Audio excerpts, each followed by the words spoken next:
Welcome to the daily English news program on Azerbaijan television with the most important events of the day. President of the Republic of Azerbaijan, Ilham Aliyev, is on a working visit to the United Kingdom of Great Britain and Northern Ireland. President of the Republic of Azerbaijan, Ilham Aliyev, arrived on a working visit to the United Kingdom of Great Britain and Northern Ireland on September 3rd to participate in the NATO summit.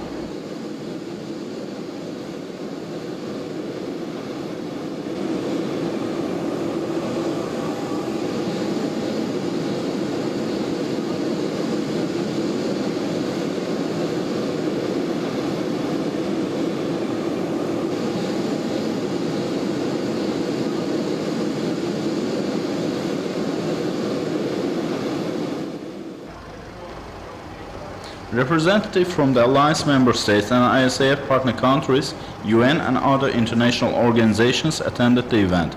Senior officials of the UN and European Union also attended the event. NATO Secretary General Anders Fogh Rasmussen and UK Prime Minister David Cameron welcomed President Ilham Aliyev and other heads of state and government. Then, David Cameron welcomed President Ilham Aliyev and other heads of state and government. Then the heads of state and government posed for a photo. Ukraine issue, Afghanistan's future, fight against new threats, strengthened support for armed forces, Iraq and Syria crises were included into the agenda of the summit. Addressing the summit's meeting on Afghanistan, NATO Secretary General Anders Fogh Rasmussen welcomed the heads of state and government. He said the meeting was an important event to achieve stability in the world full of threats. Noting that a significant part of NATO operations had been carried out in Afghanistan, Rasmussen said that ISAF forces were still serving in that country. Secretary General said due to their services, NATO had become the strongest alliance in the world, noted that the responsibility for stability in Afghanistan will be handed over to the local forces by the end of the year. Support for Afghanistan will be further continued. Anders Fogh Rasmussen expressed confidence that discussions on the issues on the agenda will be productive. UK Prime Minister David Cameron said he was pleased that Wales was hosting the summit. NATO is a very important alliance for our future, said David Cameron, and thanked ISAF partner countries for contributing to the security in Afghanistan. President of Republic of Azerbaijan Ilham Aliyev had a speech at the summit. The summit will be continued on September 5th. Discussions will be held on the next stage of cooperation with Australia, Georgia, Jordan, Finland and Sweden. The previous summit was held in Chicago in 2012. NATO leaders last met in the United Kingdom in 1990. On September 4th, President Ilham Aliyev met with President of France, François Hollande, in Wales. During the meeting, the satisfaction from the development of bilateral relations was expressed. It was stressed that there are better perspectives of cooperation between Azerbaijan and France in various spheres. During the meeting, the heads of states exchanged views on the solution of Armenia-Azerbaijan Nagorno-Karabakh conflict.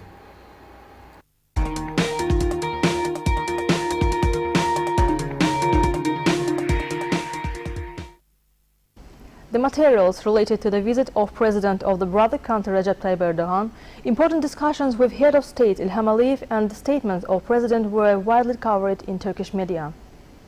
Several channels of the official radio television company of Turkey, TRT, as well as leading private television channels, broadcasted live from Baku and delivered the materials of the visit of President Recep Tayyip Erdogan, meetings with President of Azerbaijan Ilham Aliyev, and joint declarations of both leaders to the public. Information agency Anadolu delivered information related to the visit to subscribers throughout the day. The leading newspapers and internet websites presented the news related to the visit of Erdogan's visit to Azerbaijan with headlines "Two states, one nation," "Brotherly support," and similar. Reputable commentators and analysts say that topics such as unequivocal statements regarding Armenian relations, good news on the utterly important energy project TANAP, the matter of fulfillment of the promises made by influential international bodies to Azerbaijan demonstrates the importance of the meetings held in Baku. Newsprints especially stress the idea that the only way for Turkish-Armenian relations to normalize is a resolution with Baku. Importance of the message given from Baku to international publicity was especially noted in the Turkish media as well. In highly regarded in the diplomatic spheres magazine Diplomatic Observer's next issue, which is published in Turkish and English, there will be a wide range of materials related to Erdogan's visit Turkish media regarded awarding to Recep Tayyip Erdogan with the highest award of Azerbaijan, Order of Haydar Aliyev, as a manifestation of the fraternal relations between two nations and leaders. A letter of the ambassador of Azerbaijan to Argentina on Armenia-Azerbaijan Nagorno-Karabakh conflict was printed on Argentina's prestigious La Nación newspaper. The letter contains information about the realities of the Armenia-Azerbaijan Nagorno-Karabakh conflict. The letter of ambassador of Azerbaijan to Argentina, Mehmet Ahmedzadeh, that is published on La Nación newspaper, says that Armenia made territorial claims against Azerbaijan on the Nagorno-Karabakh autonomous region since 1988. After collapse of Soviet Union, Armenia occupied Azerbaijan's Nagorno-Karabakh region and 7 surrounding districts and carried out ethnic cleansing of Azerbaijanis from purging all of these areas. In this letter, the diplomat stressed that organizations such as UN, OSCE, Council of Europe, European Parliament and NATO recognize territorial integrity of Azerbaijan, including Nagorno-Karabakh, as part of Azerbaijan, and required withdrawal of Armenian troops from Azerbaijani territories, return of refugees and IDPs to their homes. The article also says that Azerbaijan will never reconcile with the occupation of its lands, will make every effort to restore its territorial integrity. As it was mentioned, the Armenian conflict, along with falsified genocide claims, was the major topic of discussions on agenda of President of Turkey, Recep Tayyip Erdogan, who was on an official visit to our country. The importance of the joint actions and solidarity on this matter was emphasized once again. Of course, joint actions will strengthen the action taken in that direction. But so far, what actions were taken within that cooperation? Which new steps were taken to expose the truth behind Armenian usurpation to the international community? New Turk Center for Strategic Studies is considered as one of the reputable organizations of Turkey. With 15 institutions and 40 sections, the center employs more than 3,000 professors, associate professors and teachers. There is also an Armenian Studies institution within the structure of the center. Serious steps related to Armenian issue are taken. Researches are conducted within the Orkuman archives. The chairman of Center, Hasan Celal Güzel, has written dozens of books and publications and managed various projects. In the books, massacres committed by Armenians in Anatolia are highlighted, and the genocide policy in different periods against Azerbaijan has been widely covered. New Turk Center for Strategic Studies are executing new, interesting projects to expose true intentions of Armenians to the world community. The center has issued 20 brochure booklet about Armenian matter. Issued in 2 million copies in Turkey, this information is planned to be translated and published in 6 different languages: English, French, German, Spanish, Russian and Arabic. Internet resources are used widely to deliver the truth behind the Armenian issue to the world community. Chairman of New Turkey Center for Strategic Studies, Hasan Celal Güzel, states that Armenians will intensify their efforts of defamation against Turkey while preparing to commemorate the 100th anniversary of falsified genocide. But according to the chairman, the new wave of defamation will be futile. He expresses that there are irrefutable facts and documents proving the atrocities committed by Armenians. Chairman of the center is assured that until Armenians leave occupied territories of Azerbaijan, the relations between Turkey and Armenia cannot be normalized. Azerbaijani Bureau of Congress, which is operating with the support of the Ministry of Culture and Tourism, completed preparations for the proposed open door event. The future plans of action were revealed during the ceremony dedicated to this event. During the first meeting of the Azerbaijani Bureau of Congress, Executive Director of the organization Florian Sengschmidt gave information about the event. He noted that the Bureau was interested to work with different countries around the world to build a close relationship with the target markets to attract the participants to the country. Minister of Culture and Tourism Abulhaz Garayev in his turn spoke about the extensive work on the development of tourism in Azerbaijan. He brought to attention that tourism is a part of economy in each country. Such events have a positive role in terms of mutual cooperation. The minister also indicated that he attached great importance to the work of Azerbaijan Bureau of Congress. During the event, companies and hotels willing to become a member of the Bureau, as well as other members of the business tourism market, were provided with the opportunities of the membership. That was all for the day. Thanks for being with us. Goodbye.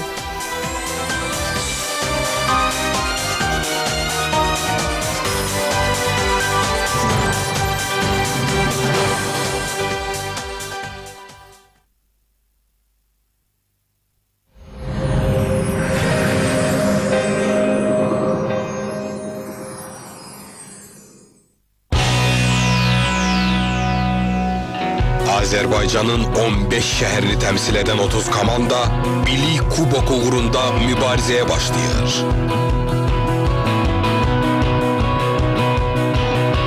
Sentyabrın 7'sinden itibaren her pazar günü 21:30'da Azerbaycan televizyasında Brain Ring yarışını izleyin.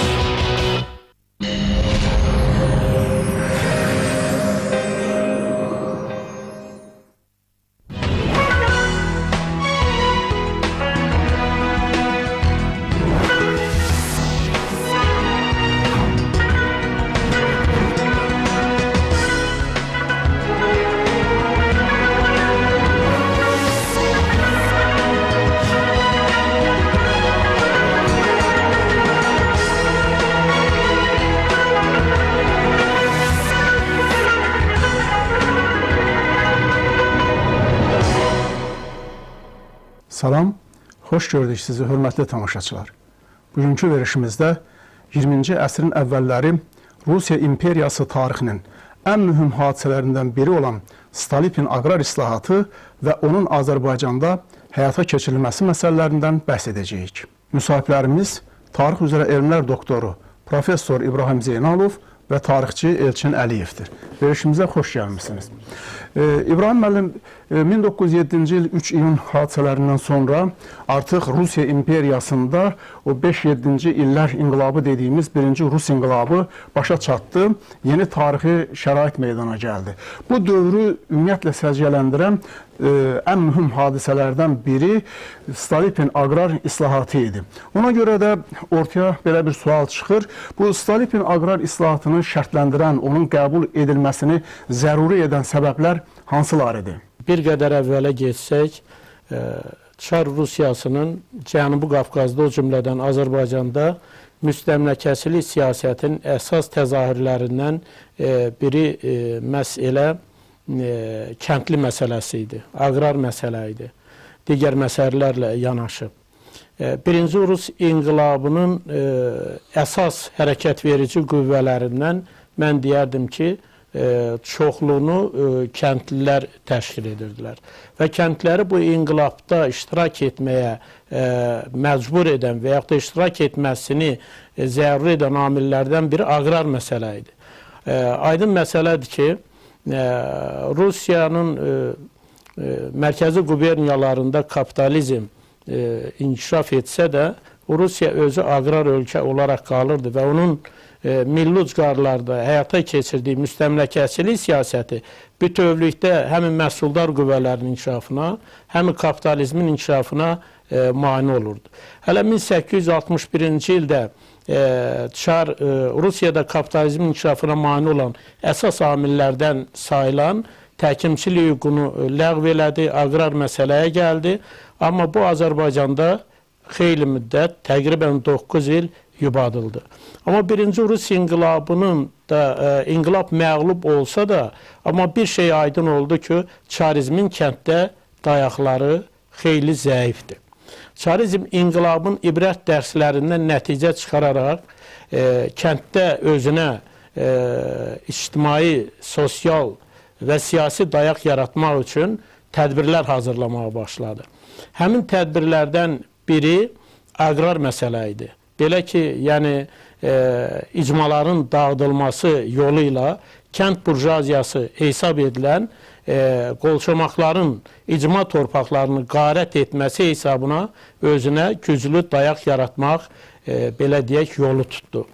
Və Nazirlər Şurasının sədri Stolypin əsasən tarixşünaslıqda aqrar siyasətçi kimi tanınır və bu aqrar məsələni də demək Nazirlər Şurasının sədri kimi Stolypin hazırlamağa başladı və onun o torpaq haqqında layihəsi xüsusi əhəmiyyət kəsb edir və bundan xeyli komissiyalar, ayrı-ayrı tərəflər bu sahədə tədbirlər gördü, hazırlıqlar həyata keçirildi və nəhayət 1906-cı ilin noyabrın 9-da Çar icmanın dağıdılması haqqında fərman verdi.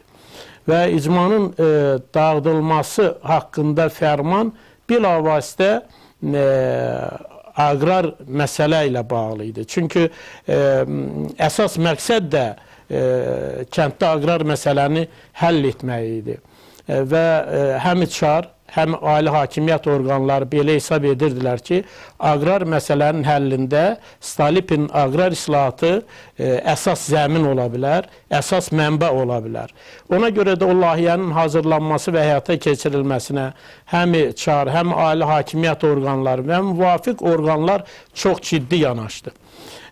Və mən onu qeyd edim ki, hələ demək 1907-1908-ci illərdə təkcə Azərbaycanda Şuşa, Cəbrayıl, Cavanşir, Gəncə, Qazax, Naxçıvan qəzalarında 110 mindən artıq kəndli torpaqsız idi. Və bu kəndlərin də əsas gözlədikləri məsələlərdən biri torpaq almaq, vergi və mükəlləfiyyətlərdən azad olmaq. Təkcə Azərbaycanda yox, bütövlükdə Cənubi Qafqazda və Rusiyanın bir sıra milli ucqarlarında aqrar məsələ bu baxımdan xüsusi əhəmiyyət kəsb edir. Biz görürük ki, o 1906-cı il fərmanından sonra, amma əsas məsələlər qeyd elədiyimiz kimi 5-7-ci illər inqilabından sonra cəryan edir və 1910-cu ildə artıq yeni qanun qəbul olunur ki, bu da həmin o dediyimiz Stolypin aqrar islahatının əsas mahiyyətini təşkil edir. Mən qeyd eləmək istəyirəm ki, biz ümumiyyətlə Rusiyada aqrar islahatlar tarixini nəzər salsaq, məsələn 1861-ci islahatı o 1853-56-cı il Krım müharibəsindən sonraki tarixi şəraitdən meydana gəlmişdir və bunu da 2-ci Aleksandr həyata keçirmişdir. O da tarixə reformator kimi daxil olmuşdur.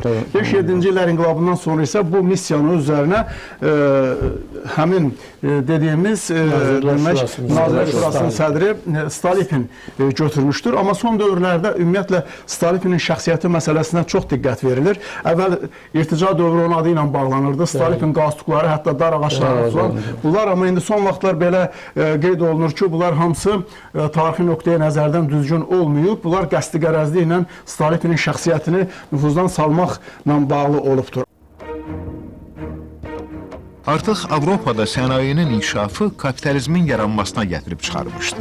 Bu isə cəmiyyətin bütün təbəqələrinin tərəqqisi kimi qiymətləndirilirdi. Rusiya isə bu illərdə hələ də aqrar ölkə olaraq qalırdı.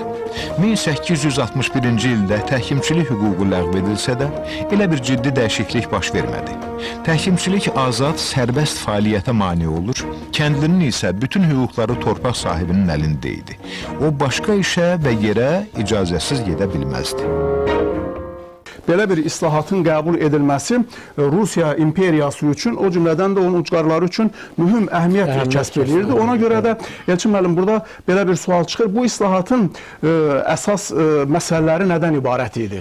Tamamilə doğrudur. Yəni bildiyimiz kimi Rusiya çox böyük bir, yəni ərazicən çox böyük bir ölkədir və torpaq məsələsinə baxanda, torpaq islahatına baxanda biz görürük ki, Avropa ölkələrindən qat-qat geridə qalmışdır. Yəni əgər tarixə nəzər salsaq görərik ki, 15-ci əsrdə artıq təhkimli, kəndli demək olar ki, Avropada yoxdur. Ancaq Rusiyada isə təhkimçilik hələ 17-ci əsrdə daha da güclənir, daha da möhkəmlənir və s. Yəni bu müqayisələr aparanda doğrudan da fərqi çox görürük və təbii ki, ilk dəfə olaraq 1861-ci ildə təhkimçilik hüququ ləğv olmuşdur. Lakin bundan sonraki gələn proseslərdə həddindən artıq ləng, Azərbaycanda isə 1870-ci il islahatı kəndlilərin şəxsi asılılığının ləğv olmasına nail olmuşdur. Lakin bu islahat olduqca məhdud, olduqca, necə deyərlər, yarımçıq həyata keçir. Belə ki, kəndli torpaq pay almağa şansı olsa da, yəni ki, satın almaq ixtiyarı verilsə də, ona nə kredit verilirdi, nə torpağın məcburi surətdə satın alması ona şamil edilirdi. Quba qəzasına və Zaqatala dairəsinə şamil edilməmişdi.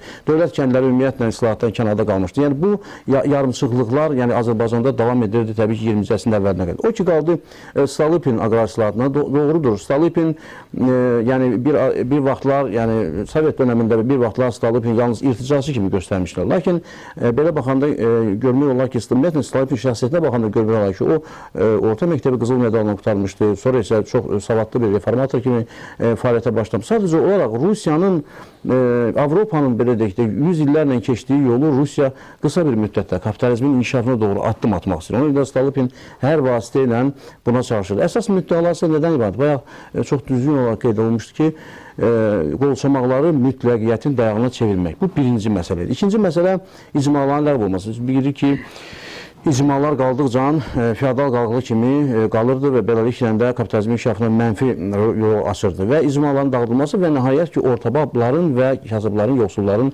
ucqarlara sürgün olunması. Çünki bildiyimiz kimi Stalin qarşısına məqsəd qoymuşdu, kapitalizm nəinki dərindən, eyni zamanda enindən inkişaf eləsin və Rusiyanın ucqarlarını da əhatə eləsin. Azərbaycana gəldikdə isə 1900-cü ildə mayın 1-də artıq belə bir qanun vermiş dövlət kəndliləri haqqındakı kəndli ödənc vermək müqabilində, yəni dövlətə xəzinəyə ödənc vermək müqabilində icma torpaqlarından nəsli istifadə edə bilərdi. Burada çox sadə şəkildə biz desək, ümumiyyətlə aqrar islahatların həll olunmaması nə deməkdir? Bunun mahiyyəti ondan ibarət idi ki, kəndlilər torpaqsızlaşmışdı, torpaqdan məhrum edilirdi və əsas torpaq mülkədarlara məxsus idi. Rusiyada bu termin dvaryanlar, zadəganlar adlanırdı. Torpaq zadəganlarda olduğuna görə kəndlər də ağır şərtlərlə onları icarəyə götürməli olurdu və burada bu müəyyən ağır münasibətlər meydana gəlir. Ona görə də islahatın əsas müddəası bu torpağı alqı-satqı obyektinə çevirməkdən ibarət idi. Rusiya imperiyasında bunun bir xarakteri xüsusiyyəti də o idi ki, icma var idi. İcma daxilində də illik zəmanət var idi. Yəni bu icma imkan vermirdi ki, yeni o alqı-satqı münasibətləri, əmtəə pul münasibətləri kəndə nüfuz eləsin və kənddə o təbəqələşmə prosesinin qarşısını alırdı bu. Stalin isə o 1861-ci ildən sonra o dediyimiz kimi çox ciddi yeniliklər elədi ki, bu icmalar Rusiya üçün çox xarakterik idi və bunları ləğv eləmək məsələsi ortaya çıxdı. Sonra 1861-ci il islahatından sonra kəndlərin çoxu ödənç pulu var idi. Bunlar da inqilabın gedişində ləğv edilmişdi. Bu proses də sürətlənmişdi. Ondan sonra Stalin kəndli bankı vasitəsilə kəndlərin o torpağının alması və mülkədarların torpağını ora qoyması vasitəsi ilə bu torpağı alqı-satqı obyektinə çevirirdi və bu islahatın əsas müddəalarından biri ucqarlardakı torpaq fondunun istifadəsi. Yəni mərkəzdə torpaqsızlaşmış kəndliləri ucqarlara köçürmək məsələsi idi. Bu da köçürmə təşkil edirdi, amma bu da çox mürəkkəb məsələ idi. Çünki ucqarların özündə də kəndlərin torpağa ehtiyacı var idi və bu da köçürülənlərlə yerli əhali arasında ziddiyyət əmələ gətirir. Gördüyümüz kimi bu kompleks bir siyasət idi. İndi bu siyasətin bizim üçün ən maraqlı cəhəti bunun ucqarlarda həyata keçirilməsi ilə bağlı idi. O cümlədən o dövrdə də Şimali Azərbaycan Rusiya imperiyasının ucqarlarından biri hesab olunurdu və İbrahim müəllim burada belə bir sual meydana çıxır. Bu Stalin aqrar islahatının hazırlanması, həyata keçirilməsi prosesi artıq bu mərkəzdə cərəyan eləyir, amma bunun əks-sədası təbii ki, Şimali Azərbaycanda da hiss olunur. İndi mən istərdim ki, Şimali Azərbaycanın o aqrar sektorunda müasir terminlə desək, olan vəziyyətə nəzər salaq və burada o islahat hazırlanması prosesi necə gedərdi? Çarizm ümumiyyətlə milli ucqarlarda bu məsələnin həyata keçirilməsini hər vasitə ilə ləngitməyə çalışırdı və burada da müxtəlif demək üsullardan istifadə edirdi. Əvvəla Şimali Azərbaycanda demək Stalin aqrar islahatının əsas müddəalarının həyata keçirilməsi demək olar ki, çox zaman həyata keçirilmirdi, kağız üzərində qalırdı.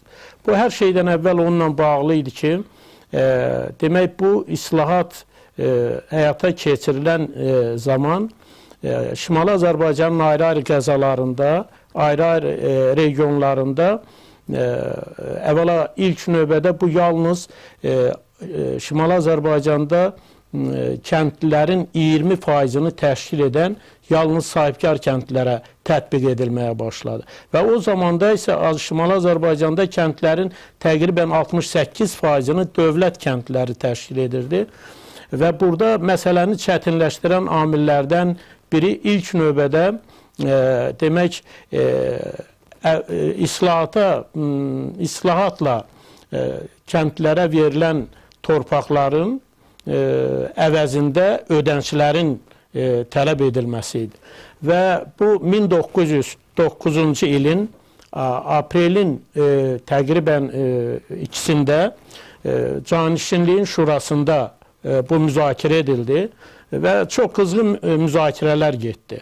Və 1910-cu il may ayının 22-sində Canişinlik Stalinin əsas o layihələri əsasında qərar qəbul etdi, sənəd qəbul etdi və bunu Daxili İşlər Nazirliyinin idarələr arası müşavirəsinə göndərildi və burada da ciddi şəkildə bu məsələ müzakirə edildi və müzakirə edilən zaman xüsusilə milli ucqarlarda kəndli məsələsi qızğın mübahisəyə səbəb oldu. Hətta demək, Daxili İşlər Nazirliyinin idarələr arası müşavirəsi 1911-ci ilin dekabrında çox çətinliklə bu sənədi qəbul edərək Dövlət Dumasına göndərildi. Və Dövlət Dumasında Torpaq Komissiyasında bu məsələ 35 deputatın iştirakı ilə xüsusi müzakirə olundu və bu müzakirədə hətta Azərbaycandan torpaq sahibi nümayəndələri də iştirak edirdi. O cümlədən Abbasqulu xan, Cəfərqulu xan, Fərruq Ağa Vəzirov və digərləri iştirak edir və orada milli ucqarlarda, o cümlədən Şimali Azərbaycanda Stalipin aqrar islahatı ilə bağlı müddəaların həyata keçirilməsinin tətbiqin çətinliklərindən və yerli Azərbaycan kəndlərinin vəziyyətindən xeyli danışaraq hesab elədilər ki, bu ödənç məsələsi 60-70-ci illər səviyyəsində götürülməməlidir. Bu, Azərbaycanda kəndlərin vəziyyətinin ağırlığı və xüsusilə orada qeyd olundu ki, Rusiyada demək, milli ucqarlarda torpaqsız kəndlərin sayı Rusiya ilə müqayisədə 2-3 dəfə çox olduğu halda Azərbaycanda kəndlər Rusiya kəndlərindən 3-4 dəfə artıq vergi ödəyirdilər. Çar hökumətində Nazirlər Şurasının sədri olan Stalipin geniş islahat proqramını işləyərək Şuraya təqdim edir. Uzun sürən müzakirələrdən və düzəlişlərdən sonra proqram təsdiqlənir. Proqramın tez həyata keçirilməsində şəxsən Çarın xüsusi məqsədi var idi. Beləliklə, o, səngimək bilməyən etirazların nisbətən qarşısını almaq, həmçinin ölkə iqtisadiyyatını dirçəltmək istəyirdi. Avropada aparılan islahatlar da bunu tələb edirdi.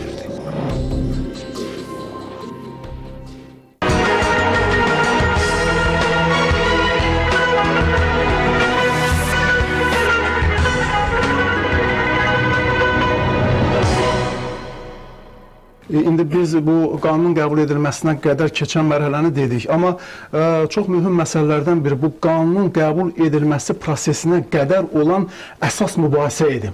Məsələn, kəndlər üçün ən düzgünü o idi ki, ən arzuladıqları o idi ki, torpaq pulsuz olaraq bunlara verilsin. Çünki torpağı əkən, becərən, bu vergini verən bu kəndlilərdir. Amma əks tərəf, yəni torpaq sahibləri də çalışırdılar ki, torpağı daha baha qiymətə bunlar satsınlar. Ona görə də burada mübahisə yaranırdı və dövlətin də burada özünə məxsus bir maraqları var idi. Bax, bu 12-ci il aqrar qanunu ki, deyirik, tarixə bu həmin adla qəbul edibdir. Bunun qəbul edilməsi prosesində əsas mübahisəli məsələlər hansılar idi? Bəyanları düzgün qeyd edildi. O, Ali Müsəlman silkinin nümayəndələri, demək, Fərruq Ağa və digərləri, onlar getmişdilər Sankt-Peterburqa bu məsələləri müzakirə etməyə. Bəyan dediyimiz kimi, kəndli istəyərdi ki, kəndli torpağı pulsuz alsın. Lakin pay torpaqlarının pulla satılması, üstə gəldi ki, o ödəncilər. Məsələn, deyək ki, yeni aqrar qanunun əslində neyi nəzərdə tutur? Əslində 61-ci ildə Rusiyada baş verən prosesi təkrarlayırdı. Nə barədə?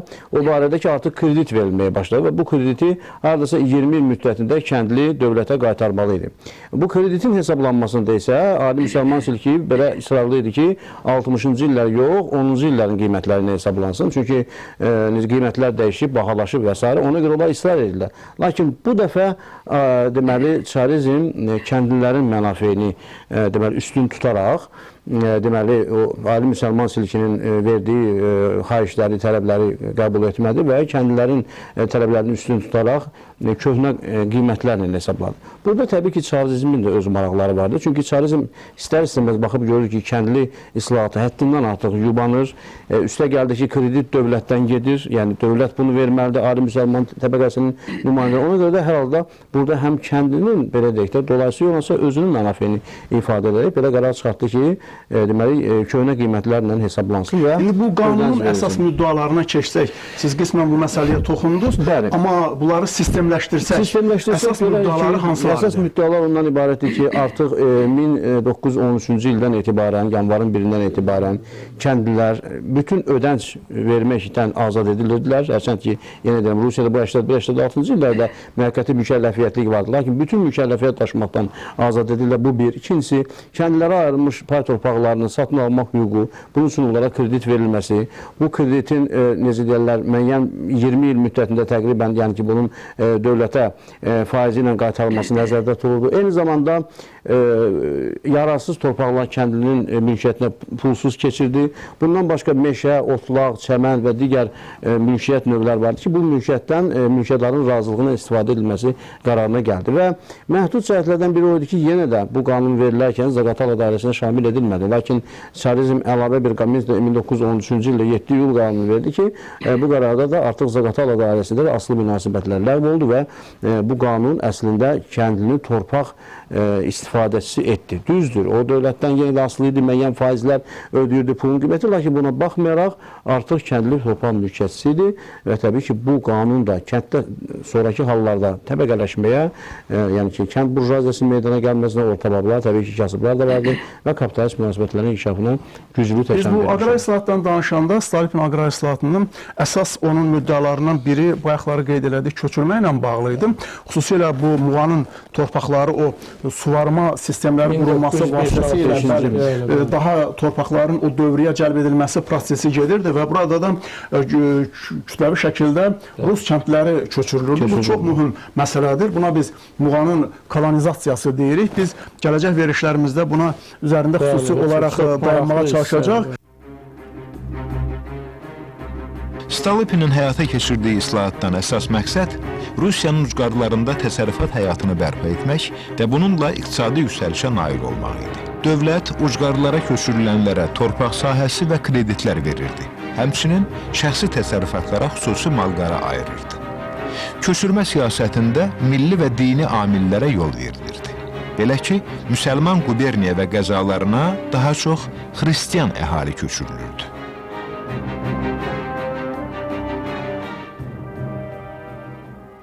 İndi biz keçək növbəti bir məsələyə. Qanun qəbul edildi. Amma tarixdə belə bir qayda var. Ən yaxşı qanun da qəbul edilsə, o həyata keçirilmirsə, onun elə bir əhəmiyyəti olmur. Ona görə bu 1912-ci il aqrar qanunu necə həyata keçirildi? Kərim müəllim, mən bir qədər, bir-iki cümlədən əvvələ qayıtmaq istəyirəm.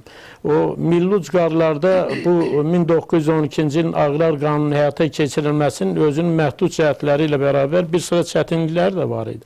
Hələ 2-ci Dövlət Dumasında, demək Zeynal Zeynalovun, 3-cü Dövlət Dumasında Xas Məmmədovun çıxışlarını biz yada salsaq görərik ki, onlar ümumiyyətlə Şimali Azərbaycanda kəndlərin ödənçlə torpaq sahibinə çevrilməsini qeyri-mümkün hesab edirdilər. Bu da o kəndlərin vəziyyəti ilə bağlı idi, onu əlaqələndirirdilər. Amma bütövlükdə 1912-ci ilin və 13-cü ilin aqrar qanunları bütövlükdə Azərbaycanda və eləcə də Cənubi Qafqazda kapitalist münasibətlərin inkişafına önəm verdi, təbəqələşməni sürətləndirdi və s. Elçin müəllim bu haqda qeyd elədi. Amma bu qanun əslində burja xarakteri daşıyırdı, kəndlərin torpağı ödənç yolla alaraq onun mülkiyyətçisinə çevrilməsi özü burja xarakteri daşıyırdı. Və bu da kapitalist münasibətlərin inkişafı deməkdir. Amma bütövlükdə bu qanunun həyata keçirilməsi sonraki bir sıra çətinliklərlə bağlı oldu. İlk növbədə demək ki, Birinci Dünya Müharibəsi ərəfəsində ictimai-siyasi ziddiyyətlərin kəskinləşməsi, o cümlədən Cənubi Qafqazda, milli ucqarlarda baş verən hadisələr və çarizmin özünün ictimai-siyasi vəziyyəti bu qanunların həyata keçirilməsinə, belə deyək, nəzarət edə bilmədi, axıra qədər həyata keçirilmədi. Və Birinci Dünya Müharibəsinin başlanması ilə, belə desək, Rusiya öz ölümünə hökm verdi. Yəni Birinci Dünya Müharibəsinin iştirak etməsi ilə istər kənddə, istər şəhərdə və bütövlükdə həm imperiya ərazisində, həm onun milli ucqarlarında ictimai-siyasi ziddiyyətləri kəskinləşdirdi. Və yeni inqilabi şərait yarandı və 1917-ci ilin fevral inqilabı hələ 5-ci il inqilabında qarşıda duran vəzifəni, yəni çarizmi devirdi və bununla da çarizmin o qəbul etdiyi qanunlar və onların həyata keçirilməsi yarımçıq qaldı. Amma bütövlükdə fevral inqilabından sonra milli ucqarlarda bir qədər istər aqrar məsələnin, istər sosial və siyasi məsələlərin inkişafında bir münbüş şərait yarandı. Və bu şərait də Azərbaycanda müstəqillik uğrunda mübarizənin daha səmərəli, daha keyfiyyətli yeni mərhələsinə biz bəzən tarixşünaslıqda bunu 3-cü mərhələ adlandırırıq. Bu mərhələnin başlanmasına gətirib. Burada o islahatın həyata keçirilməsindəki çətinliklər və islahatın o əsas müddəalarının bəzilərinin xalqı təmin, kəndləri təmin etməməsi kəndli hərəkatında da özünü göstərir. Həm islahat qəbul edildikdən sonra, həm də Birinci Dünya Müharibəsi dövründə kəndli hərəkatı genişlənmişdi. Həm Birinci Dünya Müharibəsində, sonra 17-ci ildə təbii ki, bu Birinci Dünya Müharibəsi qurtarmamış artıq inqilablar baş verdi. Bir tərəfdən fevral burjuva inqilabı, daha sonra isə oktyabr çevrilişi gəldi. Yəni bu hadisələrin dönəmində də torpaq islahatının yarımçıq həyata keçirilməsi və bəzi siyasi dairələrin, xüsusən də bolşeviklərin bu məsələni siyasiləşdirməsinə gətirib çatdı. Hətta o məsələni də qeyd edək ki, bu islahatın banisi Stalin də faciəli şəkildə öldürüldü. 11-ci ildə Stalin sui-qəsd nəticəsində qətlə yetirildi. Lakin islahat 20-ci il, yəni sonra Cumhuriyyət dövrü yarandı Azərbaycanda. Azərbaycan Cumhuriyyət dönəmində də hardasa torpaq məsələsini həll etməyə çalışdı. Hərçənd ki, buna yəni aqrar islahatın həmin dövrdə həll edilməməsi bu irsi Azərbaycan Cumhuriyyətə verdi. Hərçənd ki, Cumhuriyyətin özü də bu məsələdə müəyyən çətinliklərlə qarşı, yəni radikal islahatlar apara bilmədi və təəssüflər olsun ki, o zamanki bolşeviklər bu məsələdən, yəni aqrar məsələdən öz siyasi məqsədləri üçün, hətta mən deyərdim ki, öz çirkin məqsədləri üçün Cumhuriyyəti devirmək üçün çox məharətlə istifadə edirlər və o qaçaq hərəkatlarla qaldırırlar, müəyyən o Qatır Məmməd və s. yəni bunları qaldırırlar. Hökumət gəldi, sizə torpaq vermədi, görürsünüz və s. belə. Yəni bu cürlə demək dövlətin əleyhinə fəaliyyət göstərdilər. Yəni torpaq məsələsindən siyasi məqsədlər üçün istifadə. Amma sonrakı tarixi dövrə biz nəzər salsaq, Sovet hakimiyyəti də bolşeviklər hakimiyyətə gəldikdən sonra təəssüflər olsun ki, bu da bəli, ilk vaxtlar yəni ki, torpağın kəndlərə verilməsi baş verdi. Lakin sonra kollektivləşmə, yeni iqtisadi siyasət müəyyən dərəcədə uğur qazandı, orta babların səhvləri. Lakin təəssüflər olsun ki, 30-cu illərdə artıq yenə də sosialistiyasını yenidən qurma, kollektivləşmə və əslində kəndlinin yenidən təhkimliyə bənzər bir formaya çatması. Yəni bu zaman Azərbaycan da SSR-nin tərkib hissəsi idi. Təbii ki, bu SSR yarandıqdan sonra ona görə həmin proseslər Azərbaycan gedir və o kollektivləşmə də torpaq məsələsinin, aqrar məsələsinin yenə həll olunmamasını göstərirdi. Yalnız bu məsələ Azərbaycan müstəqillik əldə etdikdən sonra bu məsələlər artıq müsbət həllini tapdı və mən qeyd eləmək istəyirəm ki, xüsusilə də Azərbaycanda, müasir Azərbaycanda, Azərbaycan Respublikasında o aqrar islahat planı hazırlanarkən bizim üçün də çox maraqlı həmin tarixi irs, o tarixin dərsləri ibrət dərslərindən çox yaradıcı şəkildə inkişaf etdirildi. O faktlara da çox orada həmin qanunu biz nəzərdən keçirdikdə bu tarixə də görürük ki, çox önəm verilirdi. Bizim verilişimizdə iştirak elədiyinizə, öz fikirlərinizi bizimlə bölüşdürdüyünüzə görə sizə təşəkkürümüzü bildiririk. Hörmətli tamaşaçılar, bugünkü verilişimizdə Stalin aqrar islahatının əsas müddəalarından və onun Azərbaycanda həyata keçirilməsi məsələlərindən bəhs etdik. Sağ olun.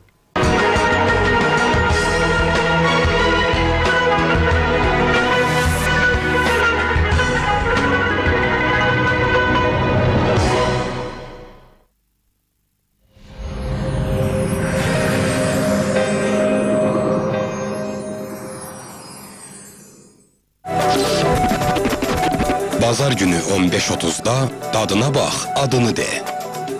Dadlı Dünya.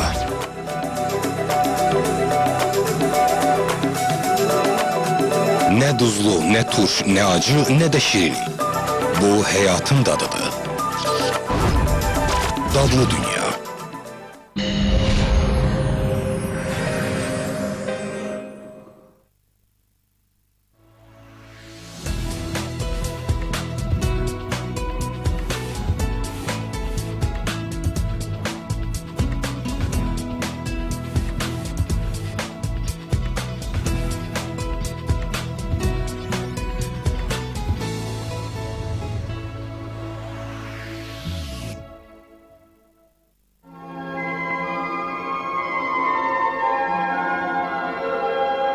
Azərbaycanın dövlətçilik tarixində Şirvanşahlar dövlətinin xüsusi rolu var. 1000 il hakimiyyətdə olan Şirvanşahlar Qafqaz və Yaxın Şərqdə ən böyük feodal dövlətlərdən idi. 15-ci əsrin əvvəllərində dövlətin sərhədləri şimaldan Dərbənd, cənubdan Kürçayı, qərbdən Şəki şəhəri, şərqdən isə Xəzər dənizi ilə əhatə olunmuşdu. Onlar ərazilərini feodal müharibələri aparmaqla genişləndirməyə çalışırdılar. Şirvanşahlar öz müstəqillikləri uğrunda ərəblərlə, Səlcuqlarla, Xarəzmşahla, Monqollarla, Əmir Teymurla mübarizə aparırdılar. Onlar Arrandakı Şəddadilərdən, Dərbəndəki Haşimilərdən xeyli yüksək nüfuza malik idilər. Şirvanşahların bir sıra nümayəndələri 1-ci Fəribürs, 3-cü Mənuköhür, 1-ci Axsitan, 1-ci Şeyx İbrahim, onun oğlu Xəlilullah, görkəmli diplomat və dövlət xadimləri, 3-cü Fəribürs, Kabus, 1-ci Şeyx İbrahim, Fərrux Yassar isə həm də bacarıqlı sərkərdə idilər. Onlar Şirvan dövlətinin müstəqilliyi uğrunda mərdliklə mübarizə aparırdılar. Bu dövrdə Şirvanın ən varlı və Xəzər dənizində mühüm liman şəhəri olan Bakının şöhrəti getdikcə artırdı. Bu dövrün tarixi mənbələrində Bakı alınmaz qala, Şərqin mühüm şəhərlərindən biri kimi təsvir olunur. Şirvanşahlar dövründə Bakıda qala divarları, müdafiə istehkamları, Şirvanşahlar sarayı kimi əzəmətli memarlıq kompleksi, karvansaralar, məscidlər tikilir. Onların üzərində Şirvanşahların adları, dəbdəbəli titulları həkk olunurdu. Şirvanşahlar öz adlarından pul kəsir, mədəniyyətin, incəsənətin, poeziyanın inkişafına böyük əhəmiyyət verirdilər. 12-ci əsrdə Şirvanşahlar sarayında poeziya və ədəbiyyat vüsət alır. Ədəbi məktəb yaranırdı. Nizami Gəncəvi, Əfsələddin Xaqani, Fələki Şirvani kimi şairlər Şirvanşahların ədalətini, şücaətini sənət adamlarına, alimlərə qayğısını məhd edən əsərlər yazırdılar. Şirvanşahlar dövlətinin fəaliyyəti müxtəlif dövrlərdə tədqiqatçıların diqqətini cəlb edib. Akademik Dorun, Paxomov, Minorski bu dövlətin ayrı-ayrı dövrləri ilə bağlı müəyyən tədqiqatlar aparıblar. Akademik Ziya Bünyadovun bir sıra ərəb dilli məxəzləri meydana çıxarması bu problemə geniş meydan açıb. Şirvan dövlətinin meydana çıxmasını tədqiq etmək, onun inkişaf mərhələlərini, 1000 illik ərzində çiçəklənmə və tənəzzül dövrlərini aşkara çıxarmaq isə Bakı şəhəri tarixinin tədqiqatçısı, tarix elmləri doktoru, böyük alim Sara xanım Aşurbəyliyə nəsib olub.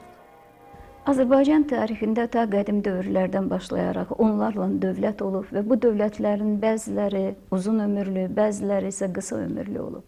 Lakin Şirvanşahlar dövləti qədər uzun ömürlü dövlət heç bir zaman olmayıb. İlk dəfə Şirvan dövləti haqqında, Şirvanşahlar haqqında və bu titullu hökmdarlar haqqında ilk məlumat 9-cu əsrin mənbələrindən məlumdur. Məhz 9-cu əsrdən ərəb alimləri gördüklərini və ümumiyyətlə eşitdiklərini və tədqiq etdiklərini qələmə almışlar. Mənbələr bu Şirvana göndərilən şahların, yəni valilərin, əgər belə desək, valilərin onların hardan olması haqqında məlumat verilir və belə məlumat var ki, hansı yerdənsə əgər o adam, həmin o şah göndərilirsə, həmin o yerin adı ilə də həmin o şahın adı əlaqələndirilir. Hətta Şirvanşahı bəziləri Xəzərin cənub sahilində olan o orta əsrlərdə Cibəl vilayəti var idi. Onun Masabazan əyaləti var idi və bu Masabazanın əsas şəhəri hesab edirlər. Bu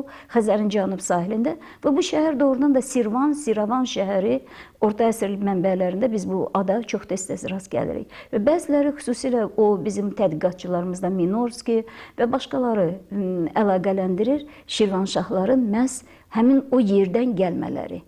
Yəni bunların yerli olmamaları, gəlmə olmaları və Sasani əsilli olmaları. Onu da deyim sizə ki, doğrudan da ilk Şirvanşahların yerli deyil, gəlmə olmaları və onların Sasani, İran əsilli olmaları bu artıq bir çox faktlarla mənbələrdə təsdiq olunub və onu da deyim ki, ilk Alban hökmdarlarından Arşaqilər sülaləsinin hökmdarları Urnayr, sonra Yesvagen, bunlar özləri də Sasanilərlə qohumluq əlaqəsində idilər.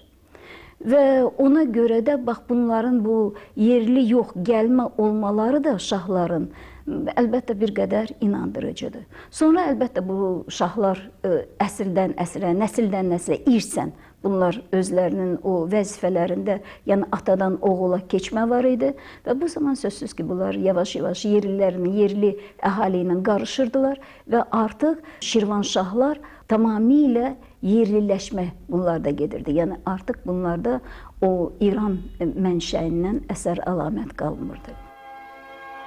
6-cı əsrin birinci yarısında Şirvanşahlar dövlətinin yaranması Sasani hökmdarı 1-ci Ərdəşirin, digər mənbələrə görə 1-ci Xosrov Ənuşiravanın adı ilə bağlıdır.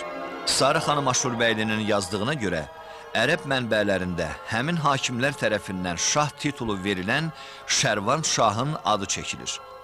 Orta əsr tarixçisi Rəşidəddin yazır.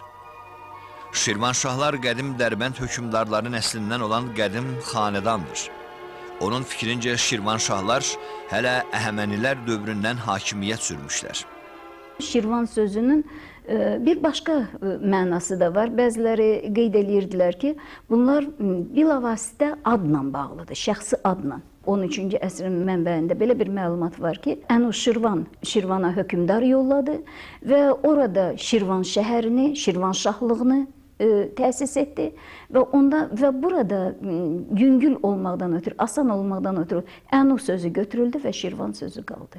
Yəni bunu birbaşa Şirvanla bağlayırlar. Əl-Bəlazırının çox maraqlı bir məlumatı var. Bu məlumatda o belə bir xəbər verir ki, Ənuşirvan şahları təyin etdikdə Bərdə şəhərində bir hökmdar vardı. Bu hökmdarın da adı Şirvan idi. Və onun bu hökmdarın Şirvan adına uyğun olaraq da onun ölkəsi də Şirvanşahlıq adlanırdı. 10-cu əsrdə Həmzə İsfahani bir ərəb tarixçisi olmuşdur. Bu Həmzə İsfahaninin də bir çox deyərdim ki, diqqəti cəlb edən bir məlumatı var. O deyir ki, Ənuşirvan ümumiyyətlə bu şahları təyin eləyəndə onların hər birinə xələt verir, hədiyyələr verir və bu xələtin üzərində də müxtəlif heyvanların şəkilləri, təsvirləri olur. Əgər hansınsa üstündə fil şəkli var idisə, təsviri var idisə, o ölkənin adı, daha doğrusu o şahın titulu filan şah olur. Hansınsa üstündə şir var idisə, o Şirvan şah olur. İstər bu Şirvan sözünün deməli yer adı ilə aid olması, yaxud onun şəxs adına aid olması, yaxud hər hansı bir təsvirlə bağlanması, bu mənbələrin demək olar ki, əksəriyyətində onlar Şirvanşahlar haqqında məlumat verəndə bunu ilə başlayırlar. Ancaq elm bunların heç birini dəqiq şəkildə təsdiq eləməyib. Binorski Şirvan və Dərbəndin tarixi əsərində Şirvanşahların 4 sülaləsini qeyd edir. Sasanilərin dağ keçidlərini mühafizə üçün təyin etdikləri qədim Şirvanşahlar, Məzyədi ərəblər, Kəsranilər və Kəsranilər sülaləsinin bir qolu olan Dərbənd Şirvanşahları. 9-cu əsrdə İbn-i Xordabeh yazırdı ki, ilk Sasani Şahənşahı 1-ci Ərdəşir Şərqi Qafqazın bir sıra hakimlərinə şah titulu bağışlayırdı. Müəllif Azərbaycanda Şirvanşahın adını çəkir. 10-cu əsr ərəb müəllifi Əl-Məsudi Şirvanşahların Sasani hökmdarı Bəhram Gürün nəslindən olduğunu yazır.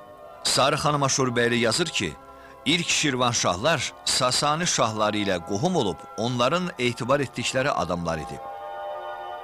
O dövrdə həmin ərazidə Qafqaz Albaniyası dövləti mövcud idi və bu Şirvanın özünün yerləşdiyi ərazi də Qafqaz Albaniyasının vilayətlərindən biri idi. Və ola bilsin ki, hətta 3-cü əsrə qədər sözsüz ki, bu vilayətin tamam başqa adı olub. 510-cu ildə biz bilirik ki, Sasanilər Albaniyanın Arşakilər sülaləsinə də son qoyurlar. Məhz bax bu dövrdə Şirvanşahların elə bir statusu daha da artır. Çünki bu vaxtacan onlar Alban hökmdarının birbaşa, baxmayaraq ki, Alban hökmdarı özü Sasanilərdən vassal asıllıqda idisə, bununla belə Şirvanşahlar da, yəni o canişinlər də, onlar hətta Alban hökmdarından sözsüz ki, statusca aşağı idilər. Arşaqilərin sülaləsinin ləğv edilməsi, süquta yetməsi və təqribən 628-ci ilə qədər biz bilirik ki, yeni Alban sülaləsi Mihranilər hakimiyyətə gəlir. Təqribən 120 illik bir dövrdə Sasanilərin təyin etdiyi Şirvanşahların statusu çox yüksəlir. Və onlar burada birbaşa Sasanilərin o elə bilginin sərhəd vilayətlərinin qoruyucularına çevrilir və onlara hətta Mərzban adı verilir. Mərzbanlar, yəni sərhəddi qoruyan bu hakimlər. 861-ci ildə xəlifə mütəfəkkil öldürüldükdən sonra xilafətdə baş vermiş ixtişaşdan istifadə edən Heysəm hakimiyyəti ələ keçirir. Şirvanşah titulunu qəbul edərək Məzyədilər sülaləsinin əsasını qoyur. Məzyədilər ilk müsəlman Şirvanşahlar sülaləsi idi. Onlar Bərdədə oturan ərəb canişininə tabi idilər. Məzyədi Şirvanşahları yerli zadəganlarla nigah vasitəsilə qohumlaşaraq onlar tərəfindən assimiliyasiyaya uğrayır. Tədricən öz ərəb mənşələrindən uzaqlaşırdılar. Tarixin bəlkə də ən mürəkkəb o sınaqlarından keçən bir dövlət idi bu Şirvanşahlar dövləti. Və bu Şirvanşahlar dövlətində xüsusilə hardasa 9-cu əsrin sonları və 10-cu əsrin əvvəllərində bu hələ ki Şirvanşahlar dövləti özünü möhkəm hələ tuta bilməmişdi. Bununla belə onun əsas məqsədi öz sərhədlərini möhkəmlətmək idi və hətta sərhədlərini genişləndirmək siyasəti də yürüdürdü və bunu kafirlərin ölkələrinə hücumlarla, yəni dini təəssübkeşliklə bağlayırdılar. Ətrafda dağlarda, xüsusilə dağ hökümdarları adlanılan o hökümdarlar var idi, xırda knyazlıqlar var idi. Bunlarla daim Şirvanşahlar vuruşmalar eləyirdilər, müharibələr eləyirdilər, onlara hücumlar edirdilər və onların yerlərini tutmağa çalışırdılar. 869-cu ildə də çox maraqlıdır ki, Dərbənddə də, baxmayaraq Dərbənd həmişə Şirvan şəhərlərindən biri kimi belə ad çıxarmışdı və ümumiyyətlə Şirvan dövlətinə daxil idi, Şirvanşahlara aid idi.